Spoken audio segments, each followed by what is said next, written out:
Hey there, Agile Adventurer. Just a quick question. What if, for the price of a fancy coffee or half a pizza, you could unlock over 700 hours of the best Agile content on the planet? That's audio, video, e-courses, books, presentations, all that you can think of.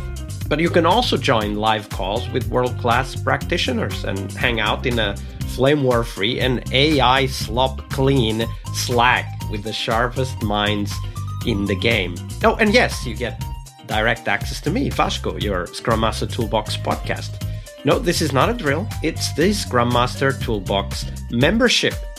And it's your unfair advantage in the Agile world. So if you want to know more, go check out scrummastertoolbox.org/membership. That's scrummastertoolbox.org/membership. And check out all the goodies we have for you.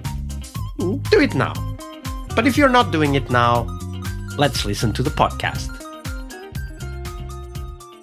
Hello, everybody. Welcome to a very special week of episodes. This week, we have a tag team of amazing guests to be part of a 5-part series on engineering your organization for continuous learning.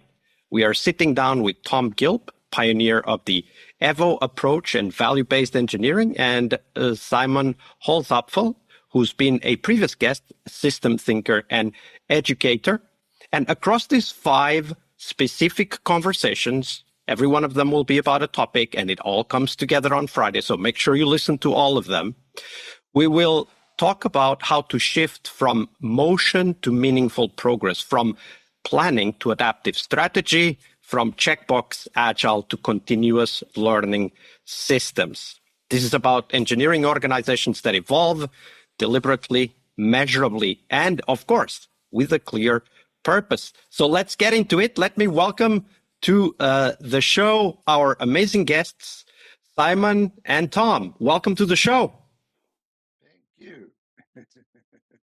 Glad to be here. So Tom, let's start with you. Give us a very short intro to, your very long history in this industry, but just something that people can grab onto and understand why you are sharing some of these ideas with us this week. Okay. I've always made it my business with my clients to hook them in the first meeting in the first hour. And I've universally had 2 tricks related to our conversation. One, I asked them what their most critical problem is. And that's what we're calling the North Star for the moment, okay? Then I show them that they never had a clear idea what their North Star was. They had management bullshit. Then, within the hour, I show them that there's an evolutionary step they can make this week for actually making progress towards the clarified North Star. That blows the mind of CEOs, and they're hooked, and I've got my consultancy gig. Absolutely. And that's a big part of the Evo approach that we're going to explore this week. How about you, Simon? What's the 30-second intro to Simon Holzapfel's story? Oh, you're on mute. That's like most of my life, Vasco. Go ahead. By which I mean, I was born a kid who spoke too much and listened too little. My life journey is getting the balance more right, depending upon who's around me and where we're trying to go. Very good. And both Tom and Simon have been guests on the podcast before, so check out their episodes on the podcast to know more about their ideas and the, let's say, the problems they especially care about. So, Tom, let's get back to you. Now, many organizations and even many among our Agile community as well focus a lot on process performance. Now, let's first acknowledge there's nothing wrong with that in theory. However, in practice, it may miss some critical things that you talk about in your Evo approach. You call it value-driven engineering, impact engineering. So let's start there. What is impact engineering in the context of your Evo approach? Okay. So by the term engineering, I mean very systematic, very logical, very experimental with feedback and learning, and very clearly directed towards really important things, which we call our stakeholder values or stakeholder critical values. And that's actually a very important point, like the values. And we will come back to that in this week's series. But you said very disciplined, but there's more than that, right? Like, because, I mean, some might say waterfall planning is very disciplined, but that's not the kind of discipline you are talking about, right? No, no. The key word is really simple. It's clarity. And everybody seems to start from a position of fuzzy bullshit, nice sounding words. I really like that phrase, by the way. Yeah. I might copy it. So, I mean, this is management does it, professors do it, politicians we know do it, and they don't even feel very guilty about it. They feel like this is their culture, this is the way things are done. If you push them, what do you mean by extremely high security? They say, well, extremely high security. Isn't that obvious, Tom? Yeah. So, but when you push them, they say, but Tom, these are soft values. You cannot clarify them. You cannot quantify. You quantify money, quantify time. You cannot quantify all the illities, all the qualities, all the soft values. And I say, you want to bet? Now, in the old days, I had my manual methods for doing that, but today it's real simple. I said, let's ask your favorite AI to quantify, for example, employee happiness 100 different ways. I did that once with human happiness, and we got 100 different ways of quantifying, different defined scales of measure to a man who, with a good mind, good education, but he was in denial. You cannot quantify human happiness. Show me, Tom. I said, well, here's 100. Now, how many do you think there are in total? I'll make a long story short there. I asked the AI system, could you give me 1,000,000 different scales of measure if I asked you? And it said no. And I was a bit disappointed because I was sure there were 1,000,000 out there. I said, how many could you give me? It said, I could give you 1,450 different measures of human happiness. Why 1,450? I said, because that's all I've been trained on up to now. That's very good. Yeah. So in other words, it's really easy today to prove to people that they can clarify their bullshit North Star objectives. And that is the beginning of a whole new culture of management and engineering clarity. And talking about culture, one can be very disciplined about defining how to measure something, but one also needs to create the approaches, the culture and the processes that lead to actually delivering on that and measuring that. And one of the topics we discussed today is how the Agile movement has lost its North Star. And I guess we already have a little bit of an insight as to why Tom thinks that is the case. But how about Simon? Simon, give us your perspective, your systems thinking perspective. Of why do you think we have lost this North Star in the Agile community and movement? Sure. And I regret that we're on not on video, Vasco, but I think we can make this available to your listeners, who can then go back, grab this PDF, and have a much more visual answer. Yeah, we'll definitely make that available. Okay, so to answer your question, how many leaders want to get wet like this? So we have an image of a stormy sea with some sharks.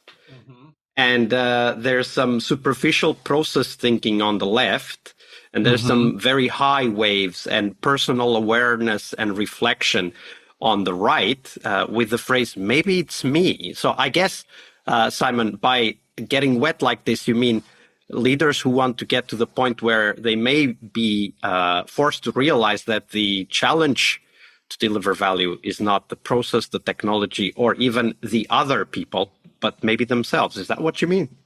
What I mean is leaders often want flow, but they want a wetsuit so they don't have to touch the flow and truly be part of it. So, and how do you link that to the lost North Star of the Agile movement, Simon? So Tom will say that he and I are like deep structuralists. And so I'm going to give you first the Marxist presumption about that, which was the impossibility of capital ever changing to the current reality that John Kay describes, which is capital as a service like SaaS or cloud or whatever. If you're trying to be a leader of an organization and those two facts are not well onboarded by you and your team, you're approaching the edge of standard of sort of fiduciary care for whatever organization you're looking at, right? What CEO now doesn't know about cloud infrastructure? It would be a clown. It's really inconvenient for leaders to be really with their team, because what teams do is they go through these waves all the time trying to solve business problems for someone above them. So what I hear you say is that we lost the North Star in the Agile movement because we have not understood how that translates into concrete decisions and concrete approaches to delivering value within our organizations. We are linking to it as kind of a generic term, maybe even a fuzzy bullshit like Tom described a moment ago. Yes. So in other words, so let me just use my hands. And again, I apologize to your listeners. So it used to be the case that the bottleneck was capital to almost anything getting developed. Agile developed, and especially incremental Agile developed, primarily to allay the concerns of the voice of capital in the room. This is a pre-digital voice of capital, as opposed to the current voice of capital, which moves digitally in the direction of capital as SaaS, capital as a service. So basically, Agile lost its North Star because these economic problems socially it was trying to solve within the organization is now mismatched with the digital world. And the North Star is no longer in that ancient sort of fixed mindset. It's in the forward-facing digital mindset, which is wet and sloppy and requires teams to be coordinated and collaborative, not waiting for someone to tell them what to do.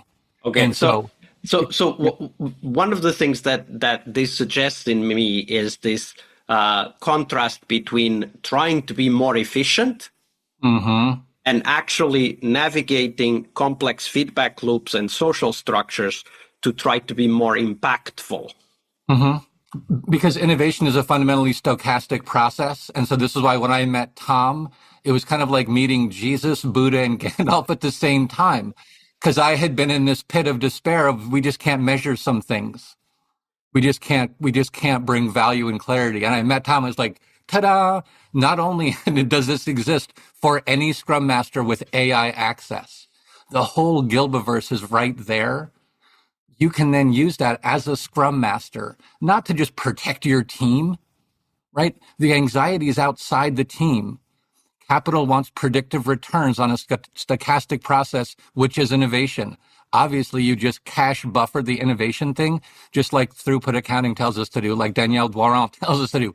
Obvious documented things, but again, it destabilizes the current hierarchy, who listens to who, right? It's just when it's like trying to grow. In other words, it actually destabilizes us because in the Agile community, we're using tools for flow, when in fact the problem is no longer the flow of work, it is the creation of value, which is a stochastic process, as you said, so something that can't be predictable.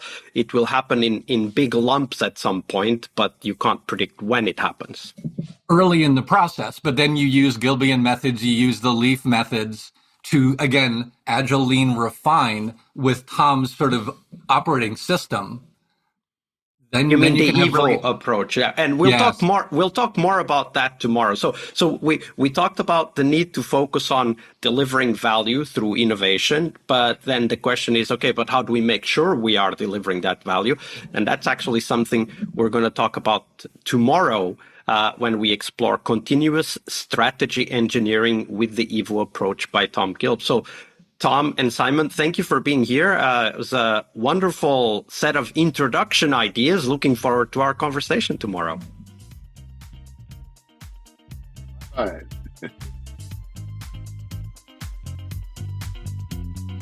All right, I hope you liked this episode. But before you hit next episode, here's the deal. This podcast is powered by people like you, the members who wanted more than just inspiration. They wanted real tools and real connection to people who are practicing Agile every day.